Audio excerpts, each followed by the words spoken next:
Moirei Varaboisai, this is Yehud 11.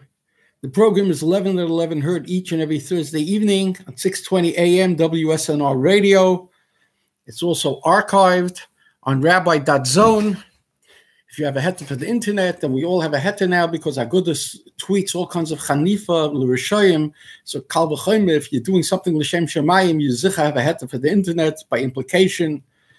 And of course, our hotline. Please get a pen, write this down, tell it to your friends. All our programs are archived there. Become a shutaf in the important work that we're doing by spreading the hotline number.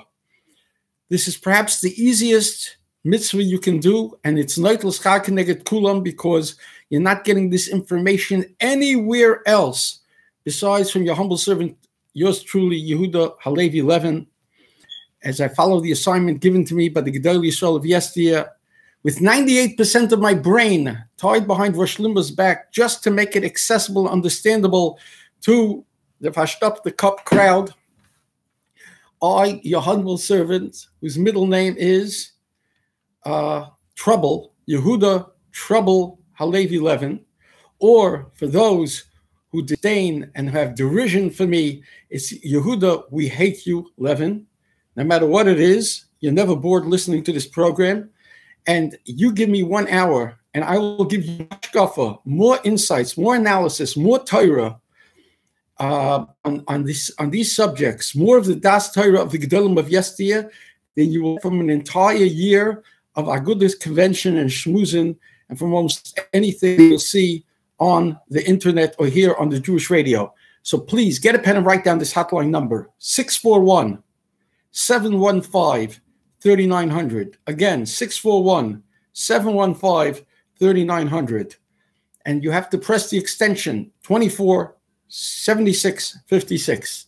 247656. I want to ask you a question. If you found a radio program or a hotline that gave tremendous insights into stock tips, into how to make money, if you're a decent person, you're an Erlich Yid, you spread it around to your friends, to your neighbors, to your mishpacha, to everybody you know, to be mizaka the rabbim. This is worth more than stock. This will elevate your stock portfolio and the stock portfolio of Alfei Klal Yisrael, who will how to analyze what's happening in the news. With regard to voting, with regard to relations being mishtayach to the Rishoyim and who are running the country and running the various levels of government. We're going to know how to do and what to do. So this is, you can't put a price on this. This is beyond value. All you have to do is listen, assimilate, integrate, learn, and apply, and share this with as many people as possible. It's a simple way of guaranteeing you a nice chelik in Olam Haba, because it falls under the rubric of a mitzvah that's laying on the ground, and you pick it up, you dust it off, you run with it. You've got a clear field all the way down the football field as you chug towards the goalpost, and you're noit l'schar k'neged kulam. This is what the Sefer Hasidim and many other sources teach us. So again, the hotline number is 641-715-3900. 641-715-3900. And you have to press the extension 247656. And again, it's all archived in video.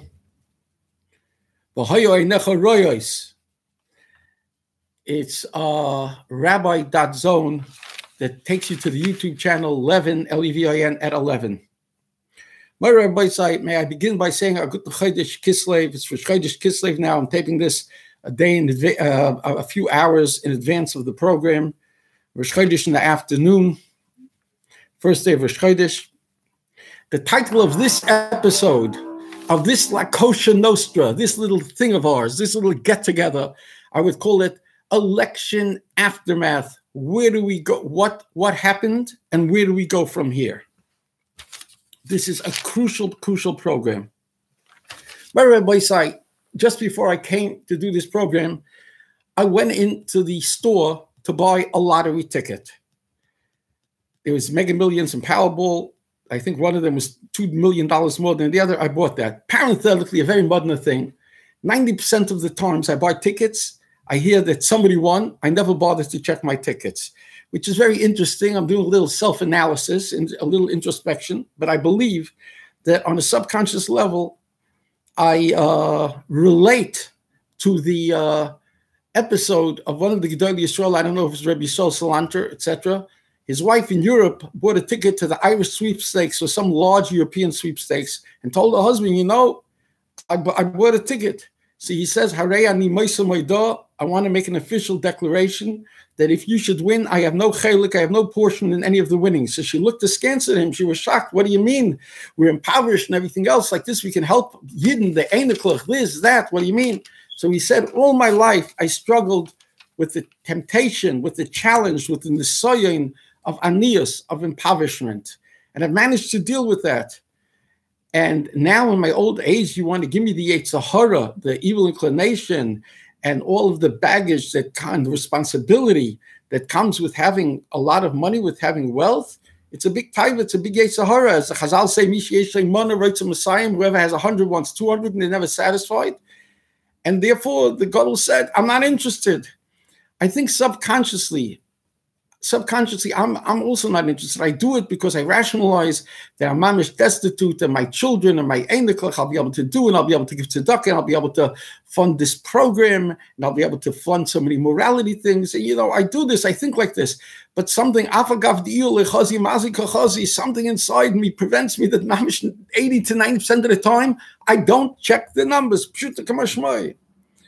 I don't know what this means, and I thank you for being my psychology couch, that I'm able to get therapy from you. And if somebody has the answer, they could respond to me, etc. That's fine. Speaking about responding to me and answers, you know, and from my opponents, I can learn. And I have an opponent, a liberal, a friend, but at the same time an opponent by the name of David Lichtenstein, which he did a tremendous avla half a year ago when he cut and snipped and pasted my 1 hour and 10-minute interview, 1 hour and 5-minute interview with him on the subject of how to relate to the whole issue of people who are suffering from tendency and orientation of same gender attraction. And he cut and snipped it, and et cetera, et cetera. And we've gone through this. For those who are following, we've gone through this. We're not finished with this parsha yet. Believe me, we're not finished with him. But anyhow, David, on his program, he has these halachic questions he asks, these riddles he asks, and he makes a ganze tumble about it.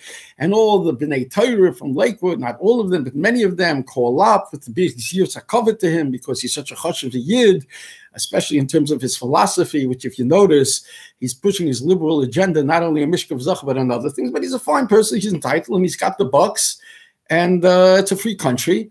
But he does something very nice. He does a halachic riddle or something like that. So I have a halachic question for you, not a halachic question, but a historic question. It says in this week's parsha, "Vahi Esav ben 40 shana," he emulated his father Yitzchak, who got married at 40, and he took 2 wives. One was Yehudis bas Beiri, and the other one was Basmas bas Elin. So you see, his wife was named Basmas.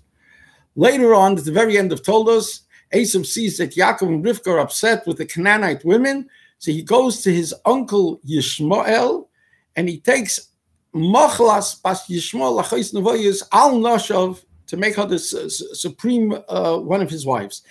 Now, I think it's Chazal, the Gemara says, Machlas, who's Machlas? There's no such lady named Machlas.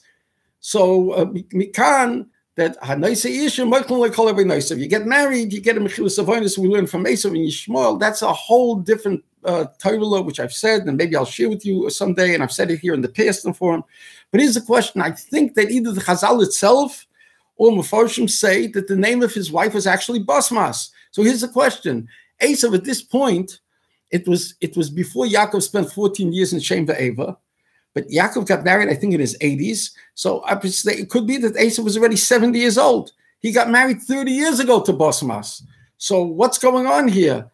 If it's Basmas, it's mashma he's marrying her now. He already married her 30 years ago. What's shot in this? So if somebody has the answer, they can please get in touch with me, either at 718-469-6999. You could text me, or rabbilevin@gmail.com. But I'm very, very interested. I have a very unique Torah that maybe I'll share next week. I'm very interested in hearing a Torah. So this could be that it's Gebaita and Amaratzis, that I'm missing something. But please help me out. My name is not David Lichtenstein, but I'm really interested in hearing what you have to say on this subject. If time allows, I have a Moyerdika Chiddush in Torah about Sarah, women, and Chanukah and Purim, which is mamish gevaldik. It's way above my pay grade, and I want to share it with you in Kislev. My rabbi says Rosh Chodesh Kislev. Rosh Chodesh Kislev comes out this year, mamish a few scant days after Election Day. What is Kislev? Kislev is the month where we defeat Yavan. The Rosh Chodesh holds in it the seeds of all of the ruchnius and the happenstances that will be occurring during the entire month. So Kislev is the month of Chanukah. It's the month of the defeat of Yavan. It says in Bereshit, "V'choshech al pnei Sahayim," and dark was covering the deep, the void.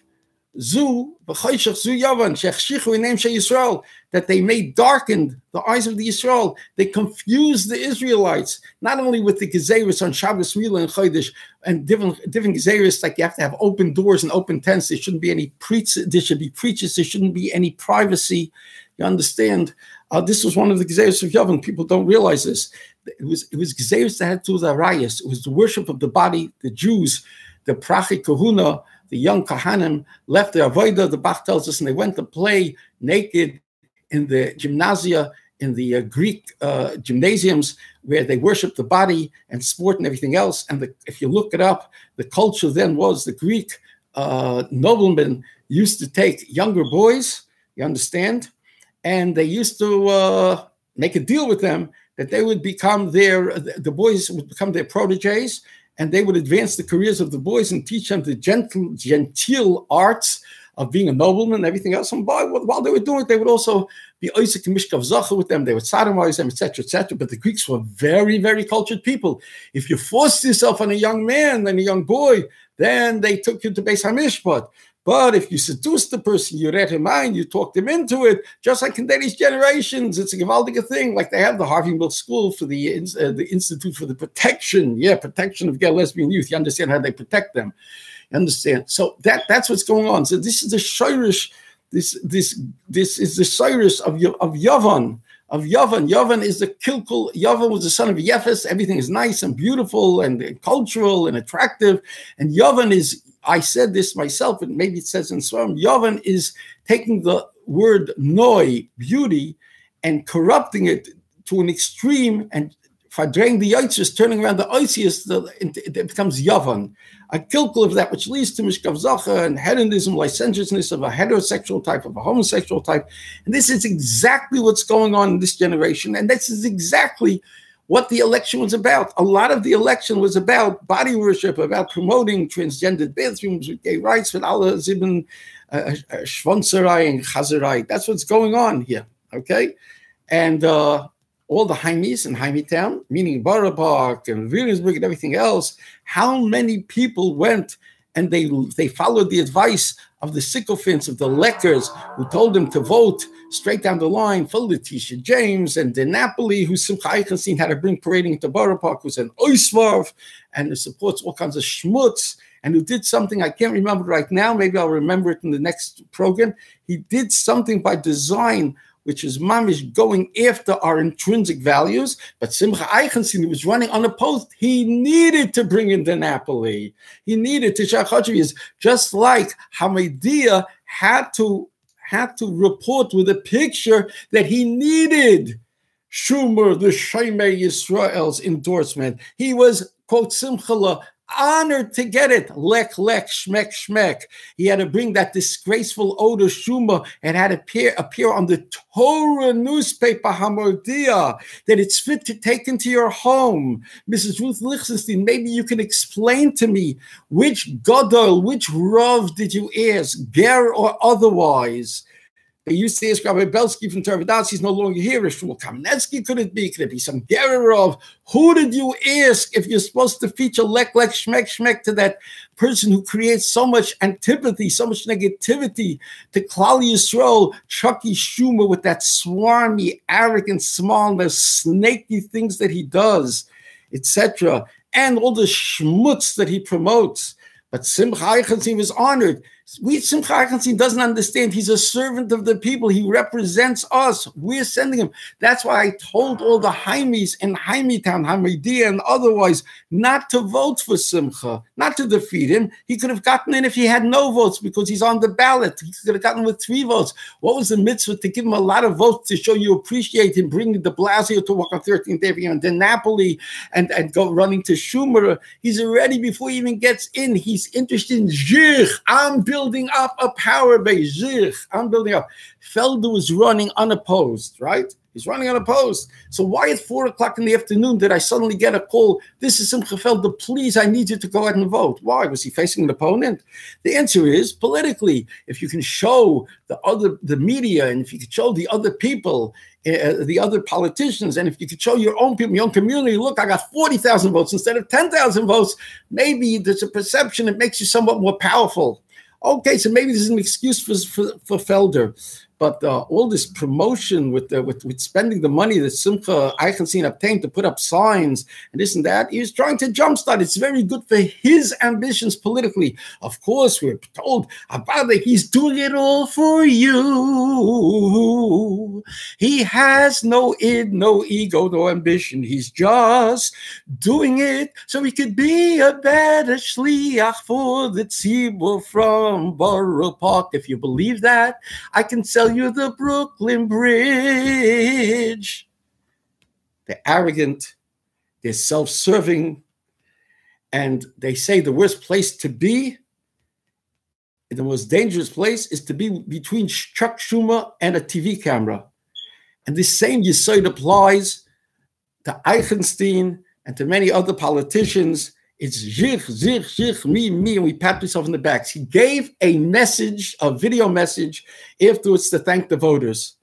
He didn't mention the words, I'm going to work for your family values, for our values. He did put it in the statement that he made. He stuck it in the middle of values, like in a laundry list. And I believe that part of it is because I'm going after him. And I am Yehuda Levin. My middle name is Yehuda Troublemaker Levin. My middle name is Yehuda I Hate You Levin. And my other middle name is Yehuda Scotch Tape for Simcha Felder and Simcha Eichenstein. Unsere zwei größte Simchas. Zaman Simcha Seinu. You understand? I'm going to be on them like Scotch tape. I'm going to report every single vote and move that they take. I'm going to cast a spotlight on them. And I'm warning them now. If you think because of the political situation, you can have rationalizations. We have to make Panya Bra, we have to vote a little, we have to vote absent on the schmutz, or even vote for the less visible schmutz where it's buried inside the bill, but nevertheless, Chacham understands that it's to advance the Mishkav Zachar and schmutz and the suicide agenda. We have to do it because we're in such a very bad situation now that if we're not going to make kuchin you, muchin you with the powerful Democrats, we're not going to get anything. I'll be there, I'll be impotent. So we have to do it. I will report to the tzibur. We have to do nothing. Hashem is showing us Li HaKesef, V'li HaZahav, not Cuomo, not the Democrats in the state Senate, nobody. And that's why Hashem has given us more billionaires and multimillionaires than we ever had in Golis. If we have to go it alone, we should go it alone. The reason the Satmar Rebbe said to the people of Montreal, do not let the government become involved in your school system, was because he knows it has an impact. Just like the Tzionim get involved in the Jewish school system in Eretz Yisrael, and it has an impact. And now the whole big thing that Simcha Felder accomplished, he made that law to narrowly explain, how much they can interfere in the secular department. I don't know if it's not shaykh that the liberal mamzerim, who are now controlling the state Senate, which was originally 1 vote in favor of the Republicans, but now it's 6 or something like that votes or more in favor of the Democrats. They have a super majority. They run the assembly, they run the state Senate, and they run the governorship. And there are approximately 20 schmutz bills, which you're going to see in the next weeks and months. Probably a fair amount of them in the month of January will be passed. And it's going to become difficult, if not impossible. The noose is tightening now rapidly around Klal Yisrael. And where are we supposed to go? But whose fault is this? If you understand the hashkafa, it's our fault because it all circles around us. What we were doing for 40 years from the post-Stonewall era. And by the way, Naomi Levin, who the stupid, foolish Jaimes in Jaimetown, Borough Park, etc. You wouldn't buy a house without doing a title search. You wouldn't invest money in a business without it. You wouldn't let your kid drive a car without getting driving lessons because he has to have a license and he has to know what he's doing. If not, it's a sakana.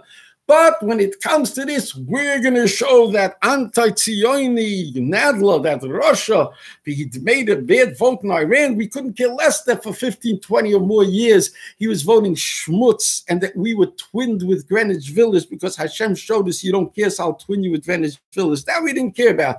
We cared about Iran to show him. So who do you vote for? Idiots, plutkops. You voted for Naomi Levin, who on her website was promoting the Stonewall Democratic veterans and other gay pride groups that said she did so much for them, more than Nadler she did for them in 3 years, more than Nadler in 20 years. This is who you voted for. You understand? This is what you voted for.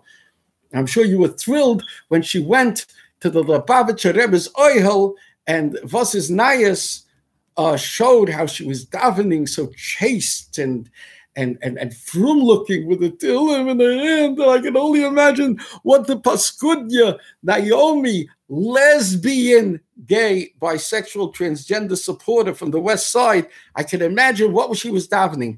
She was davening, thank you, Hashem, for letting me pull the wool over the eyes of the stupid Jaimes who couldn't do any research and the stupid Jewish from newspapers who couldn't tell us what her record was. And the fact that even when she made with derisive comments in the middle of her interview with Elliot Resnick, some people are going to be busy with transgendered bathrooms, but we have more important things.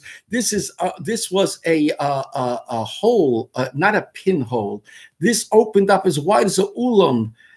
To those of us who our minds are focused and we know how to read the tea leaves, this showed what a perverse person she is, a promoter, a supporter and promoter of perversion. Naomi Feh, shame on you, Levin. So what was she? But we didn't take notice. We didn't take notice. You know, we're verstoppt.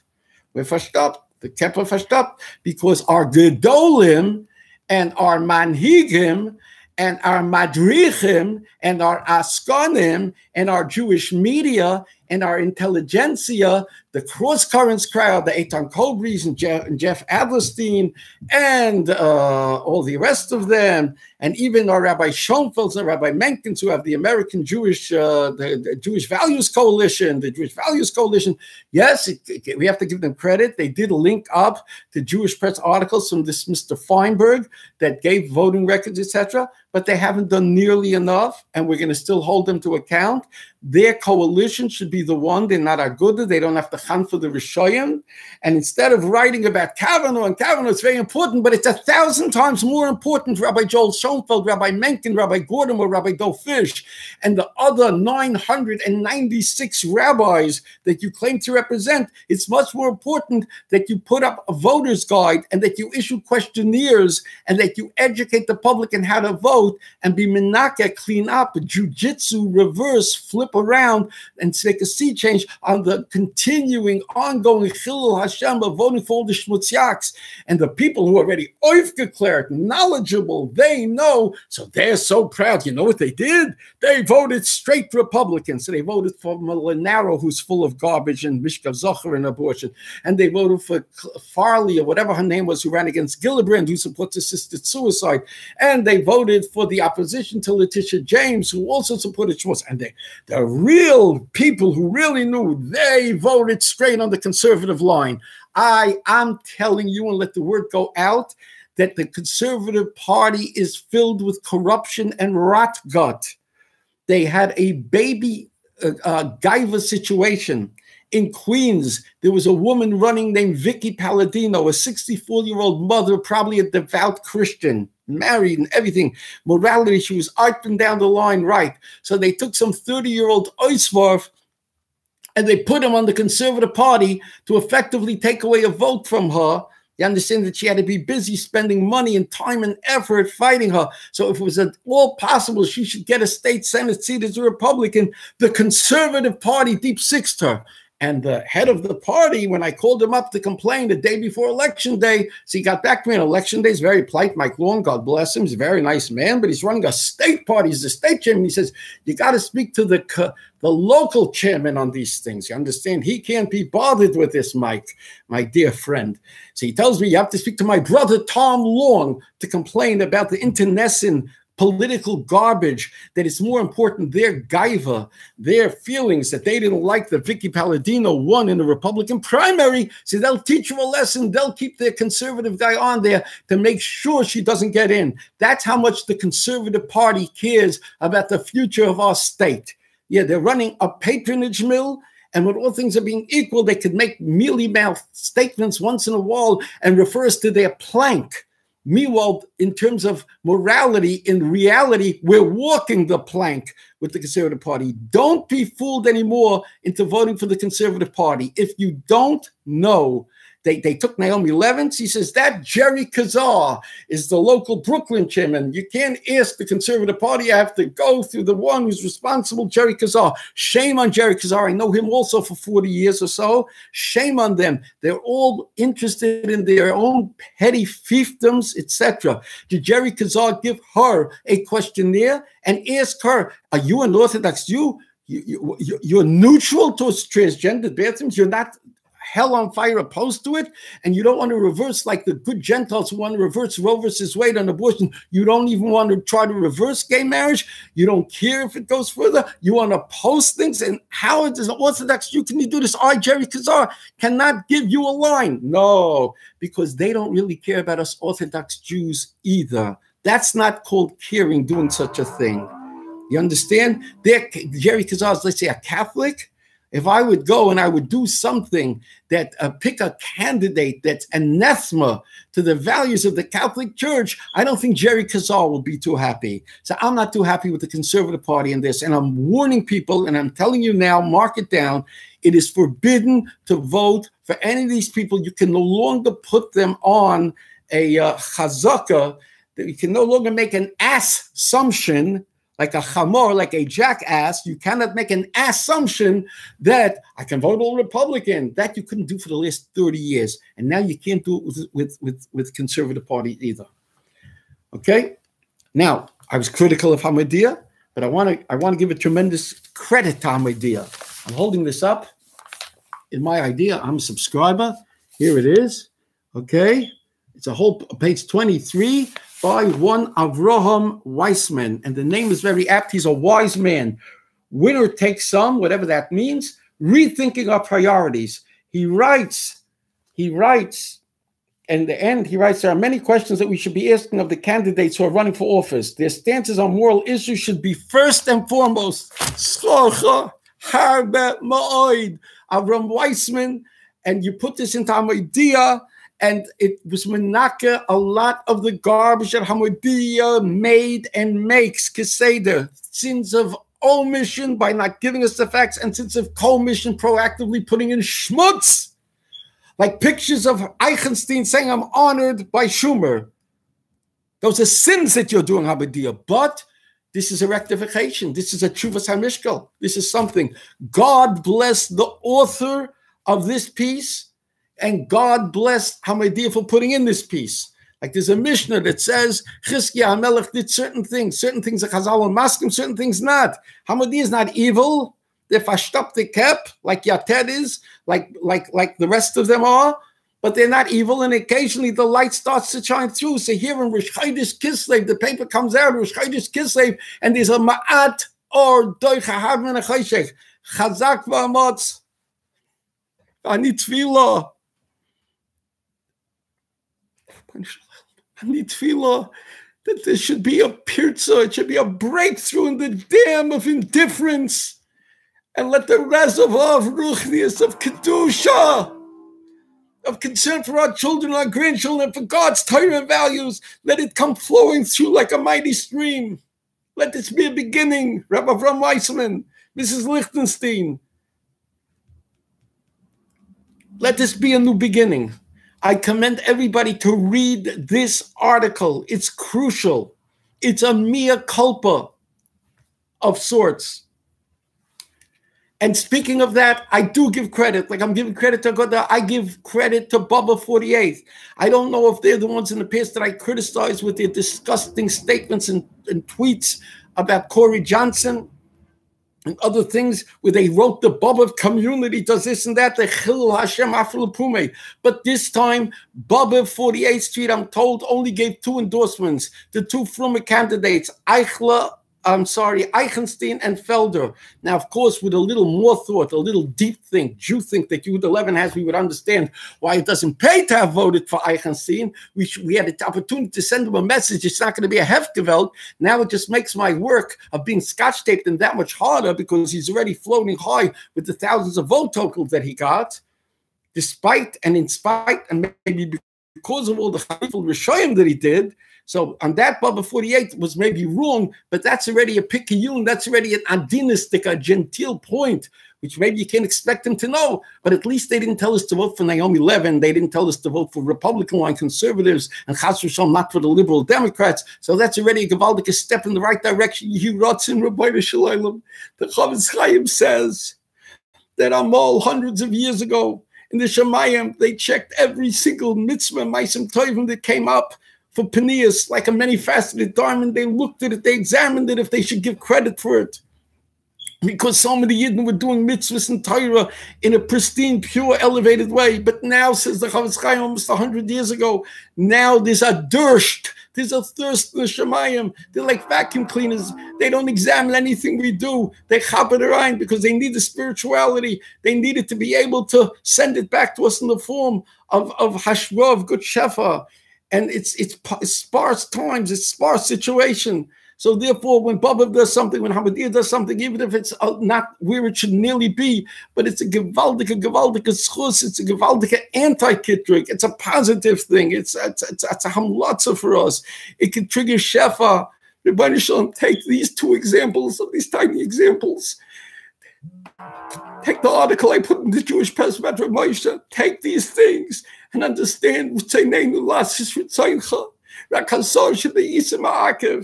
Levin is Ma'akev. The Naomi Levin, not the Yehuda Levin, is Ma'akev. Yehuda Levin is not Ma'akev. I'm an automaton. I'm a robot for my Rabbeim of 40 years. I will continue. I don't care if I don't have a penny. I'm putting it on credit cards. I will continue to scream. Let me tell you something about screaming. Many people have kindness. You're 11, you talk, you say zoina, you say whoring, you say harlot, you speak in such a way, you say idiot and stupid. It's not respectable. When the Torah says esnan zoinu mechir kelav, is that here respectable? The same Torah that the Gemara says in Psachim, it says abahima she'inenu tahora. It uses extra words instead of saying abahima tameya. But in other times it uses the words nus and zoina. What about when it says in Eicha, the Navi says that the city of Yerushalayim became a kiryat, became a zayna, it became a harlot. Look at the visual of this, calling the Klal Yisrael Yerushalayim HaKodesh zayna, right? What about when David HaMelech is using Tanakh a word about being mashtin al hakir or something like that, urinating on the wall? That's okay. No, you're comparing yourself to the Navi. You're comparing yourself to David HaMelech. No, niskat no dairis. I'm comparing myself that you have to talk prust and poshit. You have to talk in your face. You have to use shakvel. You have to wake up people. Why did Rav Avigdor Miller say, will the woman in the front seat cover her udders? Why did he say like that? Because he understood, according to the Darn, that was a mice of 30, 40 years ago. You got to use a certain shock treatment, a certain in-your-faceism to get through to the people about the hara and the terrible thing, in that case, that woman was doing. That was only a question of her and her lavush. Now it's much, much worse what's going on. Much worse. Moving right along, Rabbi side.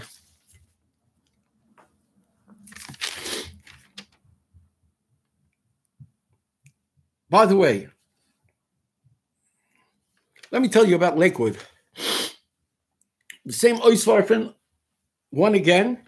And you know, there's a Lakewood scoop This guy Hassenfeld, I'm sure he's a person, a culture of a person, and I assume he's related to the Gvir Hassenfelds from Brooklyn, who are big Bali Tzedakah and fine people.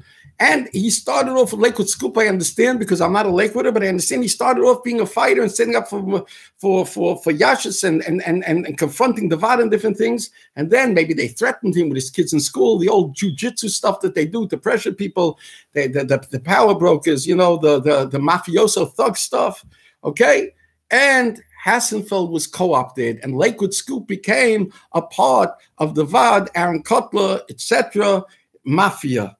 And therefore, anything which is what they want, that gets personas in Lakewood Scoop, but anything else didn't. So they have a peon to Meir Lichtenstein. Yeah, comment after comment after comment. He did this chesed, he did that chesed. He's moiridik, he's fantastic.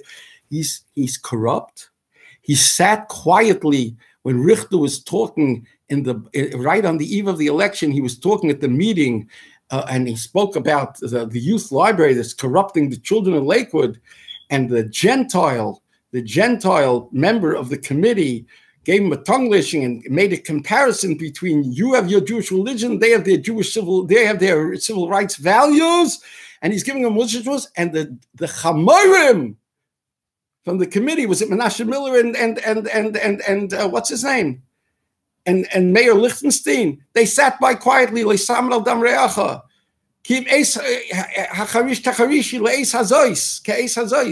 is who Lakewood reelected. You understand? Now, I wonder if the Lakewood Scoop put in the negative comments about Mayor Lichtenstein, or they largely didn't put it in because it's part of the mafioso shtick. Okay? Let me tell you something. He might be a nice guy. I'm not saying he's a Russian Marush devil incarnate. He's corrupt. He's corrupt with the builders. He's corrupt with this, wink, wink, blink, blink. They do things, the zoning, the this, the that, and all kinds of other stuff. Avadi helps people. If Yasser Arafat was representing Lakewood, he would do chasadim and help people. You understand? What does that mean? It's questioning that he's a Baal Chesed. Is that what it's all about, to have a Baal Chesed? Now, they're going to take Meir Lichtenstein. Excuse me. They're going to take Meir Lichtenstein, and I'm going to take David Greenfield, the slimy snake. That's right. He's a nachash. I called it the first time he was running, when he was running for the council seat. And it's very funny. Aguda, the high and mighty Aguda, you couldn't stand David Greenfield when he was with the Sephardim, and he had this high-powered job by the Sephardic Federation, or whatever they call themselves. And then he was big in Teach New York with the OU. Aguda couldn't stand him. They didn't like him because they realized what he was, just like Heiken realized what he was when he was his chief of staff. A power-hungry, ambitious, slimy, shrewd, snaky person, devious and lying, a person who, because of his political career and ambition to be the only knacker, he actively went in front of the redistricting commission and he said, Eidus in certain way, very devious, in order to make the line should be cut in such a way that they shouldn't afford so easily another frum person to be a competition to him. Believe me, the guy is a snake, a nachash. And I said, what are you being Lushon Hara, etc., because he's dangerous. He's got his $500,000 job, and he's behind a lot of the political garbage stuff. And now, Aguda, the Chanfonim, the Shliach of the Gedolei Yisrael, the grosser, big, multi-million-dollar, 100-year-old Aguda organization, is kissing up to the snake Greenfield. So Greenfield and Simcha Eichenstein, they can't even wait to chan for him until he was in for a year or two. They got to right away get in there and chan for him. They're speaking about how to deal with progressive politicians or progressive agendas now and this. So they, in other words, yeah, and of course, Mayor Lichtenstein, each one a shtickle corruption, proven already. Greenfield, if he voted for one bad law, I promise you, he's voted for probably at least 10 or more in his career. Schmutz things that are antithetical to Yiddishkeit, despite the fact that he put on his hat and he went to the Sklerner Rebbe, Azevi Agreset Tzaddik, when he was running for office. Simcha Eichenstein, he didn't even get started yet. And remember, he ran to Corey Johnson's birthday party with the Bekesher, without the Bekesher. Corey Johnson is the homosexual activist journalist at the time, who's now the speaker. And he brought us recently into the pages of our media. I'm honored with Schumer. And then there's Mayor Lichtenstein. Mayor Lichtenstein, you got to be boydek his tzitzis. Okay? I'm telling you. These are the people. The Aguda is elevating. You see, this is part of the schmutz, the corruption, the rotgut, the inability to see things straight, or worse than that, to deviously lull us in this post-election aftermath where we lost Geferlach, to lull us into a sense of full security, to have these three people who represent to various levels of Nevola Osasabi Yisrael, counterintuitive. They're going to tell us how to deal with progressive politicians or the political situation. And they're going to tell you, see, by confiding, look what I accomplished. I got this money and I got that money and we did this and we did that. Are they going to tell us, can Jay Greenfield stand up and say, I never sacrificed, I never compromised on Jewish Torah values? If he says that, he's a devious snake liar, because I can show you the bills and the bill numbers, okay? And Mayor Lichtenstein, all kinds of corruption, all kinds of corruption. Rahmanis on him and his family, his greater mishpacha, so I'm not getting into further detail. With the chesed, which I acknowledge, all kinds of corruption that affects the tzibur.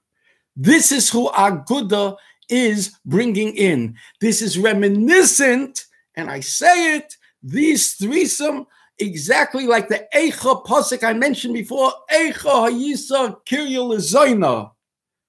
This is, we're representing harlotry, perversion of our values and our lifestyles and our Torah and our God. That's what Aguda is putting forward. Shame on them. And don't tell me how perfect they are and how das Torah they are, because I'll remind you that Rev Elias Svei told Shlomo Winter, when he called him up, he didn't know that they were honoring Joe Lieberman. He wasn't consulted. He was outraged by it. And Shmuel Kamenetsky told me, thank you, I won't shake his hand. So much for everything Aguda does is das Torah. A lot of it is das falabas, and it's Hepech HaTorah in a big way, and there's less excuse for Agudas Yisrael. Shame on them. Now my first l'chaim.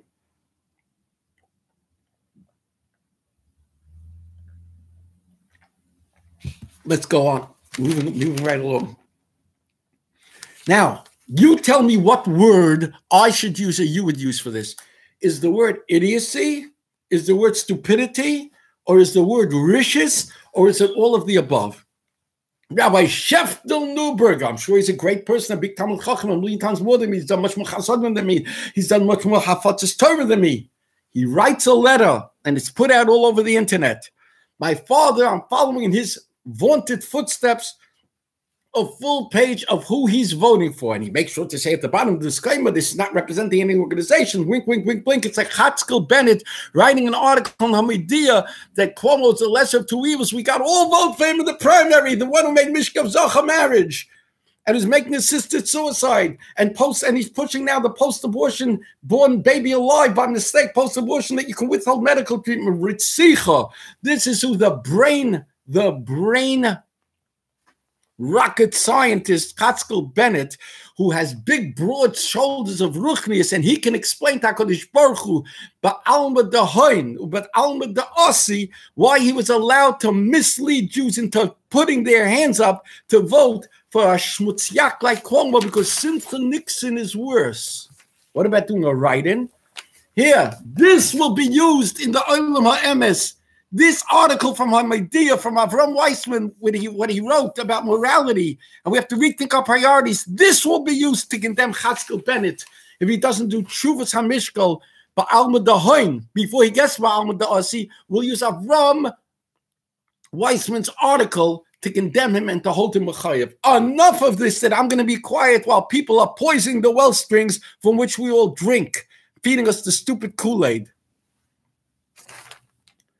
So what is Rabbi Newberger, the Menal Shlita, right? There were two states that immediately before the homosexual marriage constitutional right that the Supreme Court narrowly found because of Justice Kennedy, Asidun Litenas Hadin,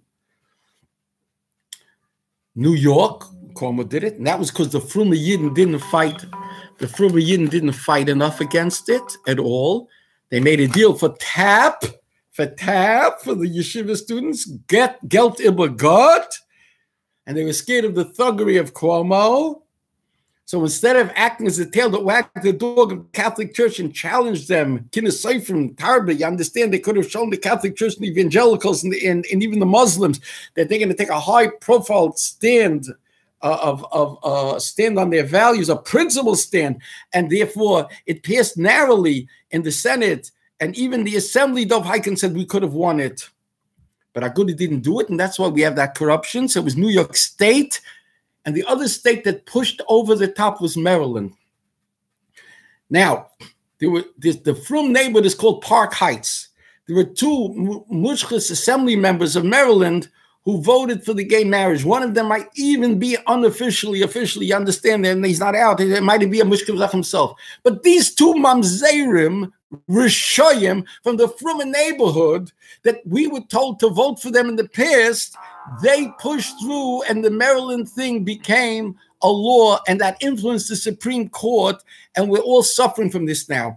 Rabbi Neuberger has the you fill in the blanks, the stupidity, the idiocy, the rishus, to say, I'm voting for these two people. So tell me, what do they have to do, Rabbi Neuberger, to you or to the Frum community that you shouldn't vote? They have to beat or attack your wife and kids? Like, what does it take? What about Kvayt Shemayim, Kvayt Torah, of them Bistorm, and now from a yeshiva? Fair. You also have to do tshuva, barabim, because you did this barabim. You misled people. And this was sent all around outside to New York and everything. If the Menal Shlita from there, Yisrael, this is a nearly Yisrael. This is Choshech al Pnei Sahoim, Choshech zu Yavon. This is Yom Misyavni Chazarai.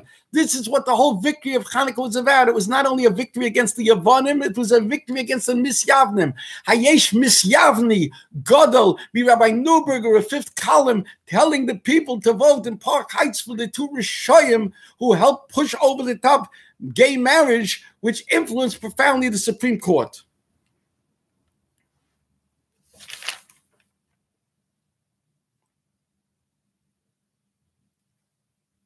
Now, I want to tell you something that you never thought of.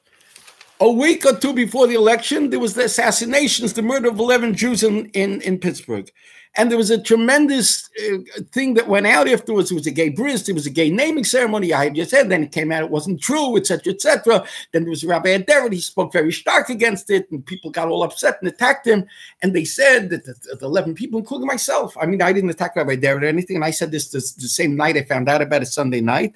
I said, even if there's gayachs, it's not the time to discuss it now. And these people, I compared them to Meir Kahana, and then later, Meir Kahana was somebody who was a shtickle maskara b'umus, and yet Rav Avigdor Miller came out to his levaya. I saw him there myself, and across the street from his shul, and the Young Israel was held outdoors in the Young Israel of Ocean Parkway, right next door to the Mir.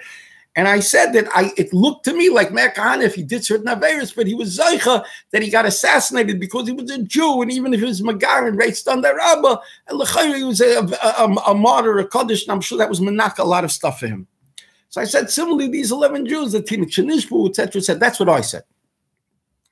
Now, tell me something. Rabbi Weinberger, Eish Kodesh, came out, tremendous, this and that, and he said very stark lashonos against Rabbi Aderet without mentioning his name, but by implication, everybody knew he was talking about. Very, very stark. But tell me something, Rabbi Weinberger and company. Did it occur to you, even if this was a canard, it was phony baloney? Why did HaKadosh Baruch Hu make the Delta Mishkav Zocha journals should write something that's picked up by the Advocate, the ultimate Mishkav Zocha journal, and that it should be a whole tumult and it should go throughout the community? In the very foreshadows of the coming election, maybe Rabbi Weinberger, at the same, with a tenth of the vehemence in which you attacked the righteous indignation of Rabbi Aderet, even if it was misplaced in the way he expressed it, and it could be potentially it was a Chil Hashem, etc., whatever it is, but his kavanah was zicha, right? He was zicha outraged by Gaius a lot more than you and your fellow rabbis. When was the last time, including now, Rabbi Weinberger, that the big Bal Machshava, Shlita, and I say this, I love your stuff, I love your machshava, and I'm not against you, I'm speaking stark, because did you tell your people in the island that there's a lady, I forget her name there, that a voice call went out about assisted suicide, a Republican state senator? You told him not to vote for her. Did you come out of your closet to do that? Did you tell people that maybe people machshava, piyatzna, ish kodesh, everything, etc., thousands of shiur machshava, chidushim? Did you ever think? Did you ever think that maybe the proximity of the Geyachs was to focus our attention? We're going to vote that we should vote on Kegen Geyachs. Did you tell your community? The answer is, I don't think so. No, I didn't see a video from you on that. I didn't see that. I never heard from you anything on that. Okay? Stira. Which is worse, Rabbi Weinberger? A Mishkav Zacha couple who's in the throes, THROES, of their taivas, carnal desires, Ein Afitrabas Arayas, and Mishkav Zacha is the biggest taiva of all because it's Amalek, and this is the final last gasp of Amalek, Be'ikvasid Mashiach. Which is worse, them that they fall into their taiva, into the net of their taivas, or the Yidden who vote for the Geyachs that codifies the misbehavior into law and makes it acceptable, respectable, and makes more people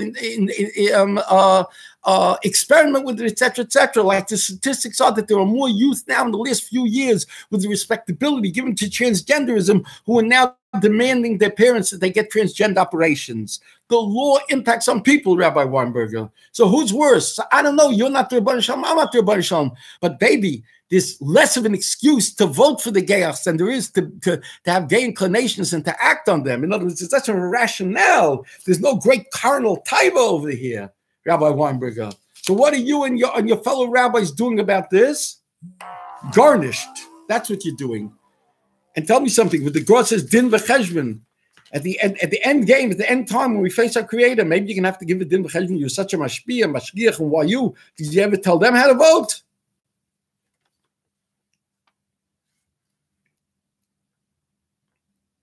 Now, Trudeau from Canada just gave an apology to the Jewish community, of the world community, but the famous St. Louis boat that was sent away from the shores of the United States, sent away from Canada, and then ultimately went back to Germany where the Jews were killed, the famous St. Louis, he apologized for that. Let's give a big hand to liberal Trudeau. Until you see, when you go on the internet, they give a list of the other apologies he made to the indigenous people, that means the Indians, and then he gave an apology in 2017 to the Mishkevei Zocha. And you know what his apology said then? It said, we apologize for being discriminating against Mishkevei Zocha, that to feel that they could be blackmailed because of their homosexuality and they could be blackmailed by enemy agents. What was wrong with that? It's true, chashash. When a person is doing something like that, an adulterer or Mishkevei Zocha, they could be blackmailed. They are blackmailed. They were blackmailed, and they continue to be blackmailed. But he's apologizing. What else did he apologize for? For saying in the past, they used to say, the courts, that gay art was often pornographic, obscene. He's apologizing for that. It's not obscene. It's a culture. It's a beautiful thing. It's like when Meir Koch told me when I interviewed him and I chepered him that there was a statue in a public place in Union Square Park showing two men sitting on a park bench, and one of them was touching the other one's thigh. Mishkav Zocha advertisement, and this was 1985. I said, why do I have to walk in the park with my kids and explain this to my child? He said, you have your culture. You'll put up in Borough Park a statue of a respect to Maimonides. And in the gay culture, they're putting up this thing. This is their respect, the moral equivalency. So Trudeau is saying, we apologize. It's part of the gay culture. This can't be obscene, the pornography. It's part of the gay culture. It's highly. We have gay studies in all the colleges and in Harvard. We have professors of it. So you want to know something? Michael Tavis of Trudeau's apology, if he's putting us on par, our religious persona with the Mishkav Zocha thing, and the cost is he apologizes to this one, he apologizes to that one. I don't want his apologies. Apology for me as one of the Jews, not accepted, because you're killing many more people, Jews included. Many more people are being killed this world and the next.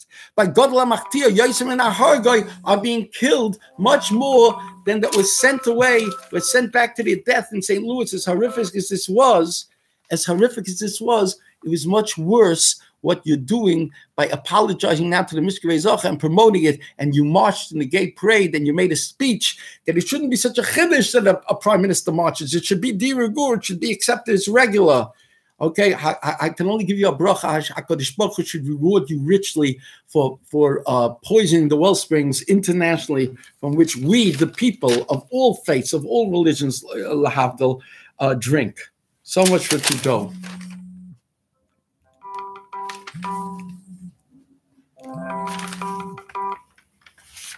Now,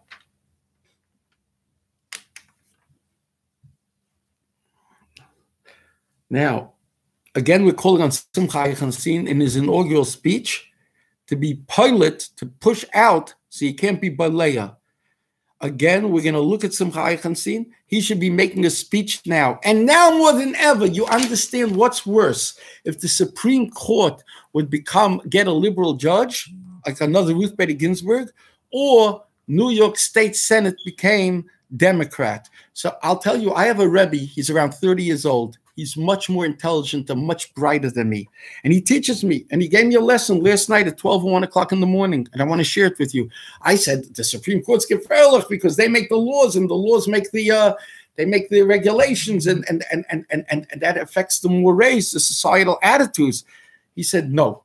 He said, the Supreme Court never has the guts just to do something. They only made gay marriage narrowly if the New York State and Maryland made it. And why did New York State and Maryland make it? Because Rabbi Neuberger, the Chaynef, was too busy chanfening the lowlifes from Park Heights, the densely populated Jewish district, instead of demanding that they vote against the gay rights, you understand, which could have changed things in Maryland.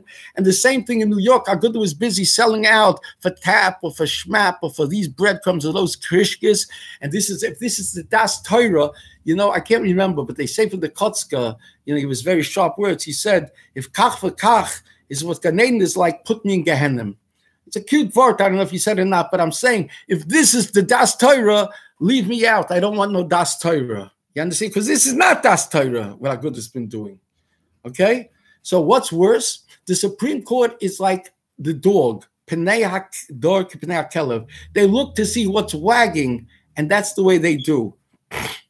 The dog looks back at the master. If there wouldn't be in Maryland, there wouldn't be in New York, there wouldn't be a Supreme Court decision. And he brought me a raya from Ruth Bader Ginsburg. The Ruth Bader Ginsburg says she has charata that they made a Roe versus Wade decision. If they would have made it another 2 years after New York had legalized abortion, and they wouldn't have jumped, more and more states would have legalized it. And then there wouldn't have been such a loyal opposition of pro-lifers that might turn over Roe versus Wade out of Yom Hazeh. So the same thing applies. The Supreme Court only rules narrowly to push the envelope on social issues towards hashchasa when they see enough of the vox populi, the voice of the populations, do things. So therefore, he's saying that now in New York State, which is the Empire State, which is a signpost and a guidepost, that as New York goes, so goes the country. As the country goes, so goes the world. And as in the country, and as New York goes, it goes according to the way the Yidden do, because everything really spiritually is totally on us. And then how much we have a Milchamte Shel Torah for values. So in effect, Aval Hashem Manachnu. So the big danger is now Hashem has said, I'm taking away the Bechira. I took away the Bechira from you in the vote of Cuomo, Molinaro, the Bos Schmutz. I guess what Hashem says? I juxtapose the Gayachs with Pittsburgh by election day that you should learn. You should think. Nobody thought of it. So Hashem says, now you know what I did in the election in Colorado. A Jew should be the governor of Colorado. That's not enough of a historic thing. A Jew should become the governor of Colorado. He's a single Jew. And you know what? It's going all around the country. He's a gay Jew. This is Hashem giving us the back of his hand. He's showing us.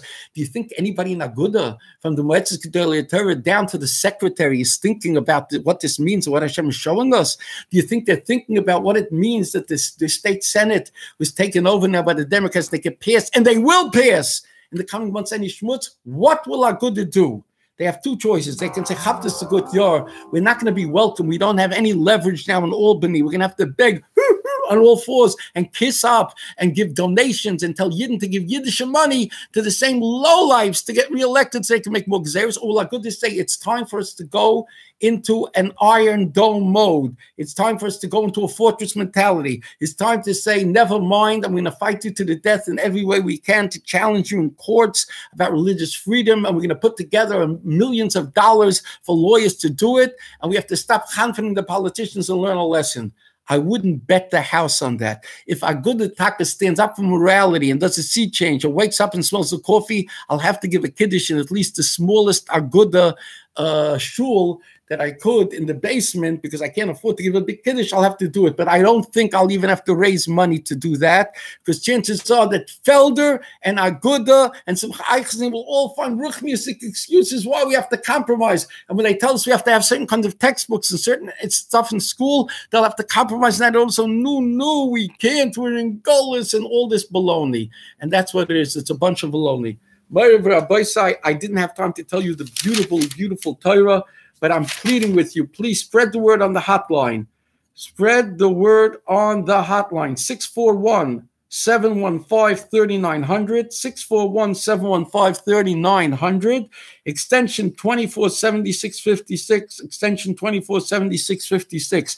Until we meet again, this is Yehuda Levin, wishing you a good Chodesh. It's the Chodesh where we're menatzeach over Yavin and Misyavnim. Let's see if Eichenstein, Felder, Rabbi Newberger, the Mayetzes Gedalei HaTorah can follow the example of Kislev, and we could turn around and make a sea change in our morality and immorality and make a Kiddush Hashem instead of a Chil Hashem. Your humble servant, Yehuda. I'm a troublemaker, Yehuda. We hate you, Levin.